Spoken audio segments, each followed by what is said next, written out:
Today we're going to be looking at the Eyes of Daybreak, the one and only Ginger Afro himself, Nico, the generational Season 1 hero that you can unlock through your gold chest. And this is going to be the ultimate guide for the main man. So you can know all the pairings from the beginning of the game going all the way through to the current iteration of Call of Dragons. So let's deep dive into Nico, the Eyes of Daybreak.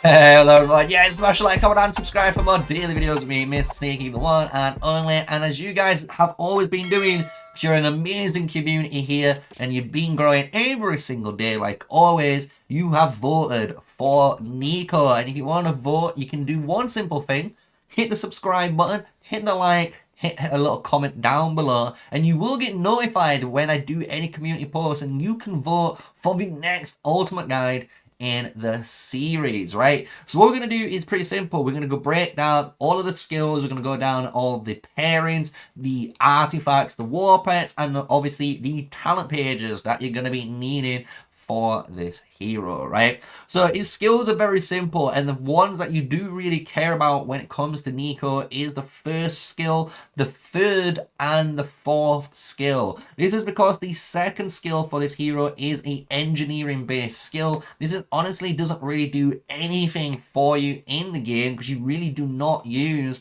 Nico as an engineer. Maybe you might do if you've fallen out with him and you're not using this hero anymore because you're a whale and you've got better heroes. But this is something you just really don't care about, right? However, the bread and butter for this hero is all about defense break, and this is coming from his first skill and obviously the awakening skill that we're going to see a little bit later on. This is a 1000 range course. It's an attack range of medium, meaning normal archer range without the long range talent, and he's going to deal 1400 damage, guys. Nice and simple. 1400 damage with a 15% defense reduction, which is very powerful on enemies, right? Because it means you're going to be punching them even harder with all of that follow-up normal attack damage, right? The third skill here is all of your marksman stats. You can see a nice amount of 30% worth of stats here. 20% on the attack, 10% on the defense. You cannot obviously go wrong with that. But where honestly I think all of the actual power for this hero outside of that third skill lies in is this passive skill. You're gonna gain 20% counter-attack damage bonus, which is an insanely powerful buff, because a lot of players know archers basically counter mages, and if you have a massive counter-attack damage bonus online, guess what? When that mage targets you because they're trying to kill you and you're at full HP, they're gonna get absolutely shredded, guys, by the counter-attack damage, and then when you focus fire them down with your normal attacks. So this is a really good one, gaining 20% normal attack and 20% crit, and 20% counter-attack damage and 10% normal attack damage, should I say, and then we're all good, right? Now, the awakening. This is where, like I said, this is finishing the bread and butter for Nico. Nico here is going to be basically be able to deal an extra bit of damage through defense breaks, right? Obviously, there is one hero which we'll go over with the pairings, which makes this even stronger. But basically, any hero potentially in the future for archers that allow defense breaks to occur, Nico could be a potential candidate if he is awakened, right? Because he does have some good stats. He does defense break himself, and he deals 200 damage whenever he launches a normal attack, and that target is already suffering from a defense break, right? So you can see this guy only cares about defense breaking you and obviously dealing damage when your defense broken. So that is an easy hero to understand. When it comes into the pairings, we'll start things off really easily. If you really want the best kind of like single target free-to-play match that a lot of players, even T5s, are still using today as a third or fourth match option, is Nico with Guan Win. The reason is it's pretty simple. Guan Win is going to increase that damage dealt bonus by 10%, and actually giving this little bit of a hero skill damage factor and that poison is a really nice, actually, single target burst that works really, really well with your Nico, right? If you are obviously still free to play, but you want to go more area of effect damage, and the way I prefer to play myself is Craig. Craig Nico is an absurd combo still. Whenever you defense break him, this bleed is going to do some more damage to them, right? You're doing some more single target damage, plus that bleed over time for 200 gets increased because of Nico's defense breaks. This is a really good little hero to have with them. But the bread and butter of Season 1, as you know, is Nico with your Kanara.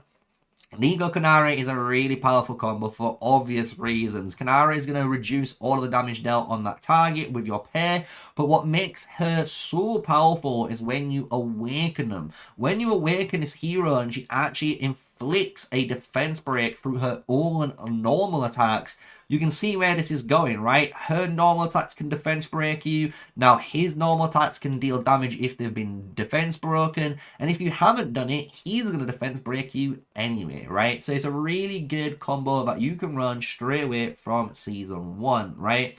Another Nico combo that I have tried and it was okay, and I'm just going to recommend it if you are in Generational 2, is going to be Freyga.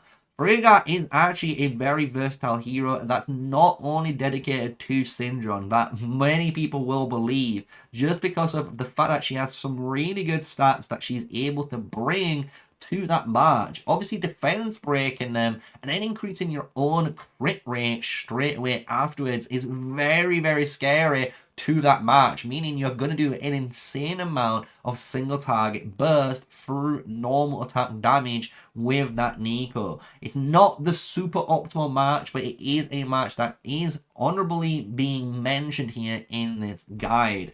If you're wondering about Magra or Zeta, I wouldn't really use them with this hero. I've tried them myself. Nico and Zeta did perform the best out of actually Nico and Magra, which was very surprising to me. However, I just don't believe this combo is good enough to work together because there's not enough perfect synergy for them, right? But who knows, maybe in the future this might change down the line. So from here, we've gone over Nico's skills, we've gone over his pairing. So his artifacts are going to be on the next agenda, and then we'll go over the war pets. I'm currently using, yes, the brand new Gilded Crossbow, and I actually really like it with this hero. Obviously, if you have Kanara and your Nico, there is another artifact I'm going to talk about. But the fact that you're bypassing enemy HP is very, very powerful for archer heroes. And especially for an archer match like Nico that is defense breaking you, right? He's mitigating your defense and now he's mitigating your HP. And this is a very good combo that people are probably sleeping on and not realizing you can do if you run your Nico in the open field, right? However, the go-to, this is the go-to number one, obviously artifact of choice for Nico is Rattle Spear. For obvious reasons, you're able to do some nice AoE damage. However, what's really powerful is whenever your Legion inflicts a defense break on your enemy Legion, your Legion gains an additional defense penetration and ignores 10% for 7 seconds. So you can see with Kanara equipped with your Nico or a Nico equipped with Rattle Spear, you're going to get a massive amount of extra additional effects from it, which is really, really good for your account.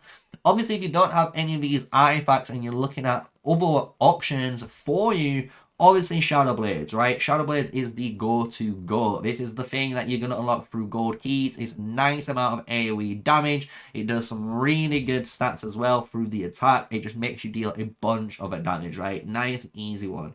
For your purple artifacts, sadly, the artifact that you would be using is Heart Piercer. But it's one of those sad ones because this is a really cool artifact with your Nico.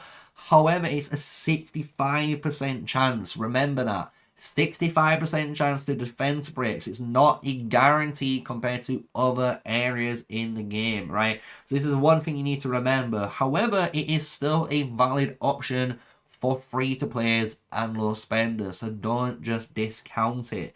Also, if you've been running the Forge of Light events and you're trying to, I actually do like Steel Avenger too. This just gives your March AoE, which it doesn't have. So if you defense break someone, and whenever you inflict a debuff like you do with your heroes, you're going to deal extra normal attack damage. And this effect can stack up to 3 times and can be triggered every 8 seconds, right? So it's a really good actual effect that you're going to have for your March. A good attack damage steroid, a good bit of AoE, all on a purple artifact, right? When it comes to your war pets now, war pets is very simple. There is honestly, in my eyes, only 3 options. And these are the most go-to options for this March.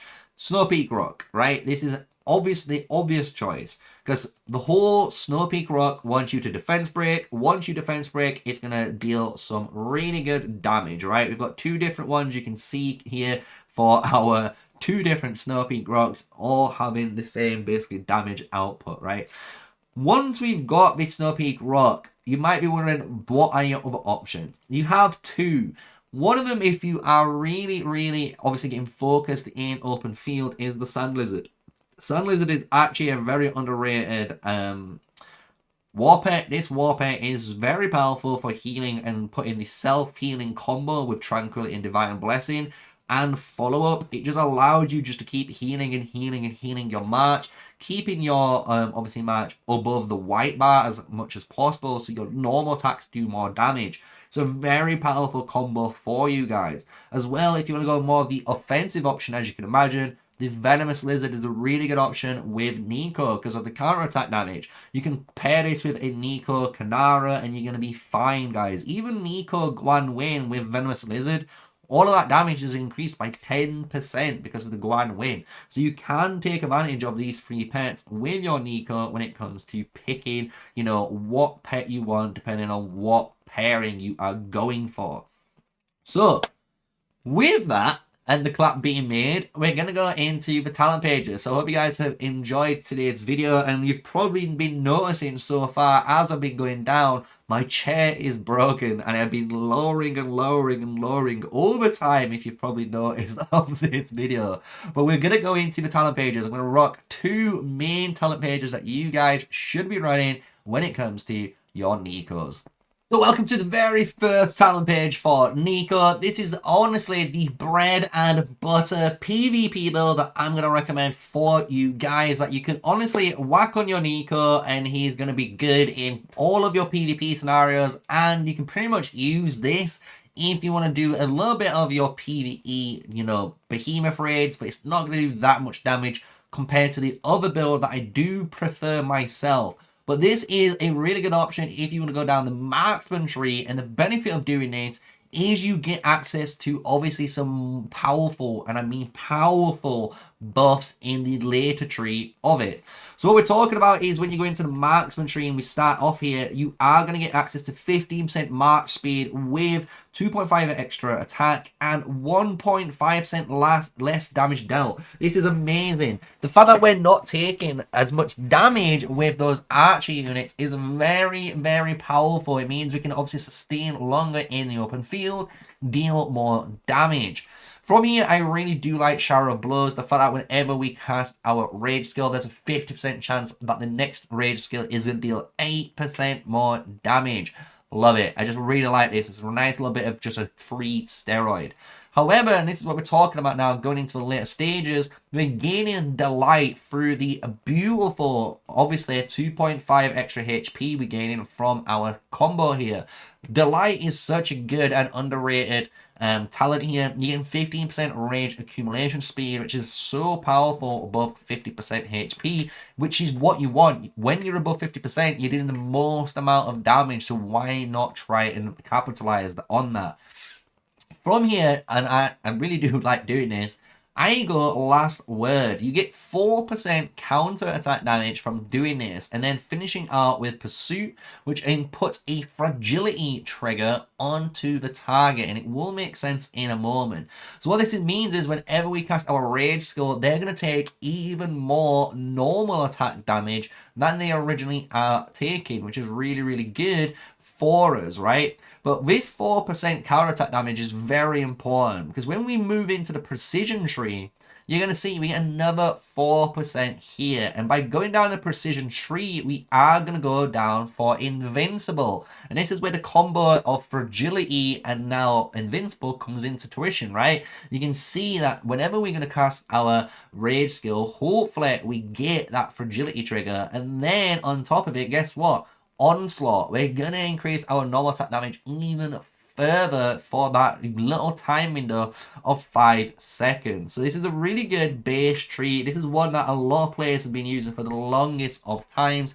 So I do highly recommend it if you just want to go for a very safe option and using the marksman tree and the precision. However, I have been running a brand new tree, and this tree is a little bit spicy.